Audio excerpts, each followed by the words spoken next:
Mukunda jewellers మొట్టమొదటి factory outlet ఇప్పుడు కూకట్పల్లి, కొత్తపేట్, సోమాజిగూడ మరియు ఖమ్మంలో. నమస్తే సుబ్బారావు గారు. నమస్తే అండి. చాలా మందికి యాంగ్జైటీ మనం చూస్తూ ఉంటుంటాం. ఆందోళన, చిన్న చిన్న విషయాలని కూడా చాలా యాంగ్జైటీలో పడిపోతూ ఉంటుంటారు. దానివల్ల స్ట్రెస్ ఫీల్ అవుతూ ఉంటుంటారు. ఆ యాంగ్జైటీని ఏ విధంగా ఓవర్కమ్ చేయాలి అంటారు అసలు? యాంగ్జైటీ అనేటువంటిదేనండి మన యొక్క పూర్తిగా ఆలోచన సామర్థ్యాన్ని కంట్రోల్ చేసేస్తుందండి. ఆ సందర్భంలో మనం ప్రవర్తించేటువంటి తీరు, మనం తెచ్చుకునేటువంటి ధైర్యం, విశ్వాసమే మనం సరైనటువంటి ఆలోచన దిశగా తీసుకువెళ్తూ ఉంటుంది. సో మరి ఇది ఎప్పుడు జరుగుతుంది అనేటప్పుడు ఆ స్ట్రెస్తో పాటు యాంగ్జైటీ ఈ రెండు కూడా తెలియని సందర్భంలో కానివ్వండి, ఛాలెంజింగ్ సిచ్యువేషన్లో కానివ్వండి, మనకి అనుకున్నది జరగనప్పుడు కానివ్వండి, సహజంగా ప్రాథమికంగా కనిపించేటువంటి అంశాలు ఇవి. మరి దీన్ని అధిగమిస్తే ఎంత గొప్పగా ఉంటుంది ఆ ఫలితం అనేటువంటిది ఒక చిన్న కథ రూపంలో చూద్దామండి. ఒక రాజ్యంలో నుండి రాజుగారు దర్బారు నిర్వర్తిస్తున్నాడు. దర్బార్ అంటే ఆ రాజ్యంలో ఉన్నటువంటి ప్రజలందరూ వచ్చి వాళ్ళతో చెప్పుకోవచ్చు. ఆ నిర్వహించేటువంటి సమయంలో మంత్రులు, అక్కడ ఉన్నటువంటి పండితులు, ఆ రాజ్యంలో ఉన్నటువంటి పండితులు, చాలామంది ప్రజలు అందరూ కూర్చుని ఉన్నారు. రకరకాల అంశాలు జరుగుతూ ఉన్నాయి. జరిగిన తర్వాత ఒక వ్యక్తి ఆ సభలోకి రావటం జరిగింది, ఆ దర్బార్లోకి రావటం జరిగింది.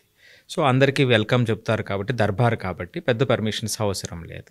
ఆయన ముందుకు వచ్చి రాజుకు నమస్కరించి ఒక మాట చెప్తాడు.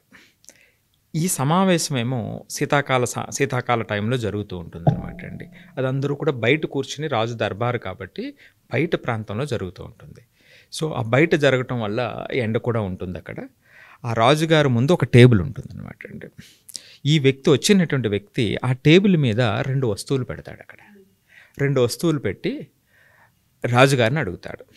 ఈ రెండింటిలో ఒకటి గాజు, మరొకటి వజ్రం. ఓకే. సో దీన్ని గుర్తించాలి అని అన్నప్పుడు రాజుగారు చాలా తీక్షణంగా దాన్ని చూసి, లేదా ఎగ్జాక్ట్గా 2 ఒకేలా ఉన్నాయి, వాటి పరిమాణాలు కానివ్వండి, వాటి కొలతలు కానివ్వండి, డిఫరెంట్ డైరెక్షన్లో చూసినప్పుడు కానివ్వండి, అన్నీ కూడా ఎగ్జాక్ట్గా సేమ్ లాగే ఉన్నాయి అని చెప్తాడు రాజుగారు. కాదండి, ఇవి 2 ఒక్కటే కాదు, ఇందులో ఒకటి గాజు, ఒకటి వజ్రం అని చెప్పి, నేను ప్రతి రాజ్యంలోనే కూడా వెళ్తున్నాను, ఈ విధంగానే ఈ పరీక్ష పెడుతున్నాను. అక్కడ ప్రతి చోట కూడా నేను చెప్పేటువంటి పందెం ఏమిటంటే, ఎవరైతే దీంట్లో వజ్రాన్ని కరెక్ట్గా గుర్తిస్తారో, లేదా వజ్రాన్ని కానీ గాజుని కానీ గుర్తిస్తారో, వాళ్ళకి ఆ వజ్రానికి సమానమైనటువంటి విలువతో కూడినటువంటి సంపదను నేను ఇస్తాను అని. అనేక రాజ్యాలు తిరిగాను రాజుగారు, కానీ ఎవ్వరూ కూడా ఇప్పుడు వరకు కూడా ఎవ్వరూ చెప్పలేకపోయారు ఎంతో సంపద నా వశమయ్యింది అని ఆనందంగా, గర్వంగా, కించెత్తు గర్వంతో చెప్తాడనమాట అండి. అప్పుడు రాజుగారు చూస్తారు, 2 ఒకేలా ఉన్నాయి, మరి ఎలా ఇది? అక్కడ ఉన్నటువంటి మంత్రులు, అక్కడ ఉన్నటువంటి పండితులు అందరూ కూడా తీక్షణంగా చూసినప్పుడు ఇది చాలా కష్టమైనటువంటిది, గుర్తించలేనటువంటి పరిస్థితుల్లో ఉంది. అనవసరంగా మనం ఏదైనా చెబితే పరువు పోతుంది. ఎందుకంటే ఆ వజ్రానికి సమానమైనటువంటి విలువ రాజుగారు ఇవ్వటం పెద్ద విషయం కాదండి, ఆయన దగ్గర చాలా సంపద ఉంటుంది. కానీ ఇక్కడ సమస్య ఏమిటంటే పరువు పోతుంది అని. ఏమీ చేయలేని పరిస్థితిలో సైలెంట్గా దర్బార్ అంతా ఉంటుంది, అంత జనం ఉన్నా సరే. అలాంటి సందర్భంలో ఒక పక్క నుంచి చిన్న అలికిడి మొదలవుతుంది. ఏమిటి అలికిడి అంటే, ఒక బ్లైండ్ పర్సన్ ఒక మూల నుంచి వస్తాడు. నన్ను తీసుకెళ్ళండి, అక్కడికి తీసుకెళ్ళండి అని. ఒక వ్యక్తి అతన్ని చేయి పట్టుకుని తీసుకుని వచ్చి ఎక్కడైతే టేబుల్ ఉందో ఆ టేబుల్ దగ్గర నించోబెడతాడు. అప్పుడు ఆ గుడ్డి అతను చెప్తాడనమాట అండి. ఆ బ్లైండ్ పర్సన్ రాజుగారితో చెప్తాడు, సో రాజా, నేను ఇందాక నుంచి కూడా మీ సంభాషణ అంతా వింటూ ఉన్నాను. సో ఇది ఏదైతే 2 వస్తువులు అక్కడ ఉన్నాయో, ఒకటి గాజు, వజ్రం అనేటువంటిది, ఎవ్వరూ కూడా సాహసం చేయలేనటువంటి పరిస్థితుల్లో ఉన్నారు అని నాకు అర్థమైంది. నాకు ఒక్క అవకాశం ఇవ్వండి రాజుగారు, నేను గుర్తిస్తాను దాన్ని అంటాడు. అప్పుడు రాజుగారు అసలు వీళ్ళంతా గుర్తించలేనటువంటి అప్పుడు ఒక బ్లైండ్ పర్సన్ ఎలా గుర్తిస్తాడు అనేటువంటి సందేహం వస్తుంది ఆయనకి. అప్పుడు ఇతనే చెప్తాడు, రాజా, మీరు ఆల్రెడీ ఇంకా దీంట్లో పాల్గొనటం అనవసరం, మనం ఓడిపోయాము అనేటువంటి పరిస్థితిలో ఉన్నారు. నాకు ఒక్క అవకాశం ఇవ్వటంతో వచ్చినటువంటి నష్టం ఏమీ లేదు, ఒక్క అవకాశాన్ని ఇవ్వండి అని అభ్యర్థిస్తాడు.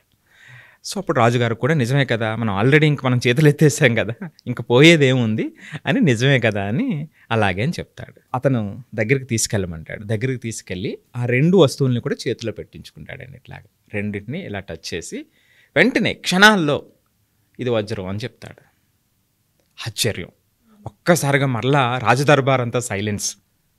వచ్చిన వ్యక్తి కూడా ఎస్ ఇది నిజమే, నువ్వు చెప్పింది నిజమే, ఇది వజ్రమే అని ఆశ్చర్యపోతాడు. ఇన్ని రాజ్యాలు తిరిగాను, ఇంత సంపదను కూడగట్టుకున్నాను, ఎవ్వరూ చెప్పలేకపోయారు, ఇతను ఒక బ్లైండ్ పర్సన్ ఎట్లా చెప్పాడు అని అందరికీ ఆశ్చర్యంగా ఉంది. ఎలా అలా అని. అప్పుడు అతను చెప్తాడు, రాజా ఇది చాలా సింపుల్, ఇందులో పెద్ద కష్టం ఏమీ లేదు, ఇది శీతాకాలం, మనం అందరూ ఎండలో కూర్చున్నాము, ఈ 2 వస్తువులు కూడా ఎండలో పెట్టారు, వజ్రం అయితే ఎండ వల్ల కూడా అది ఏమి వేడెక్కదు, గాజు కాబట్టి ఇది వేడెక్కుతుంది, సో వేడిగా ఉన్నటువంటిది గాజు, వేడి లేనటువంటిది వజ్రం అని చెప్తారు. సో అందరూ ఆశ్చర్యపడిపోతూ ఉంటారన్నమాట అండి. అంటే ఇది కదండి. కానీ ఇందులో సారాంశం ఏమిటి అంటే, ఎప్పుడైతే మనం ఆ పరిస్థితులకు చిక్కుకుపోతామో మన ఆలోచన అనేటువంటిది పోతుందండి, స్ట్రక్ అయిపోతూ ఉంటుంది. సో మనం మీరు ఇందాక చెప్పినట్టుగా ఆ స్ట్రెస్, యాంగ్జైటీ అనేది వస్తుంది. మన యొక్క వాస్తవంగా అంటే రియల్ ఎబిలిటీస్ని కూడా మనం ఎక్స్ప్రెస్ చేయలేకపోతాము. సో అది ఎలాగా అంటే, ఇదిగో ఇలాగ గాజులాగా అక్కడ ఉన్న పరిస్థితికి వేడెక్కిపోతాము. సో ఆ వేడెక్కిపోయినటువంటి పరిస్థితుల్లో మనం తీసుకునేటువంటి చర్యలు ఎలా ఉంటాయో మనకి తెలియదు. సో మన సామర్థ్యం వెనక్కి వెళ్ళిపోతుంది. సో అక్కడ ఆ ఒత్తిడి అనేటువంటిది ముందుకు వస్తుంది. కానీ ఎట్టి పరిస్థితుల్లో అయినా సరే చలించకుండా ఆ వజ్రంలాగా మన ఆలోచన సామర్థ్యాన్ని పెంపొందించాలి. సో పిల్లల్లో ఆ ఎమోషనల్ ఇంటెలిజెన్స్ని మనం ఇవ్వాలి, పరిస్థితిని అర్థం చేసుకొని వాళ్ళు రైజ్ అయ్యేటువంటి పరిస్థితికి తీసుకురావాలి అనేటువంటిదే ఈ కథ యొక్క సారాంశం అండి. ఎగ్జాక్ట్లీ. యాంగ్జైటీలో ఏంటంటే ఆలోచనలు ఆగిపోతుంటుంటాయి. నిజంగానే చాలామందికి స్ట్రక్ అయిపోతుంటుంటారు. చాకచక్యంగా ఎప్పుడైతే థింక్ చేస్తూ ఉంటుంటామో, కాస్త ప్రశాంతంగా ఉంటుంటామో, దేనైనా సరే ఇమీడియట్గా సాల్వ్ చేయగలుగుతాం ప్రాబ్లమ్ని. స్టోరీస్ చాలా బాగున్నాయి సార్. ఒక్కొక్క స్టోరీని ఒక్కొక్కలా బాగా డెవలప్ చేస్తూ, అటాచ్ చేస్తూ ఎగ్జాంపుల్స్ తీసుకొని చెప్తున్నారు. పిల్లలకి కావచ్చు, టీన్స్లో ఉన్న వాళ్ళకి కావచ్చు, చాలా ఈజీగా అర్థమవుతూ ఉంటుంటాయి. Thank you sir. Thank you so much. So ఎవరైనా సరే మా ఈ ఎపిసోడ్ కనుక మీరు చూస్తే, స్కూల్స్ కావచ్చు, కాలేజెస్ కావచ్చు, కమ్యూనికేషన్ స్కిల్స్కి సంబంధించి కావచ్చు, లేదా వాళ్ళు ఇక్కడ నుంచి ఇంకొక స్టెప్ వేయబోతున్నారు, ప్రపంచంలో ఎలా బతకాలి, కొన్ని స్కిల్స్ అవసరం ఉంది, వాటిపైన అవేర్నెస్ని క్రియేట్ చేయాలి, ఎడ్యుకేట్ చేయాలనుకున్న ప్రతి ఇన్స్టిట్యూట్ కూడా దయచేసి మా ఈ ఎపిసోడ్ 1-2 సార్లు ప్లే చేసి, మా సెషన్స్ మీకు కావాలంటే ఖచ్చితంగా కింద స్క్రోల్ అవుతున్న నెంబర్ని అప్రోచ్ అవ్వచ్చు. అండ్ దాంతోపాటు పేరెంట్స్ ఎవరైనా సరే మా ఈ ఎపిసోడ్ చూసి పిల్లలకి కనుక స్కిల్స్ డెవలప్ చేయాలన్న ప్రాసెస్ కావచ్చు, ఆ థాట్ మీకు వచ్చిన సుబ్బారావు గారు అవైలబుల్గా ఉంటారు. కింద స్క్రోల్ అవుతున్న కాంటాక్ట్ నెంబర్ని కాంటాక్ట్ చేస్తే సుబ్బారావు గారి మీకు పూర్తి వివరాలు అందిస్తారు. Thank you.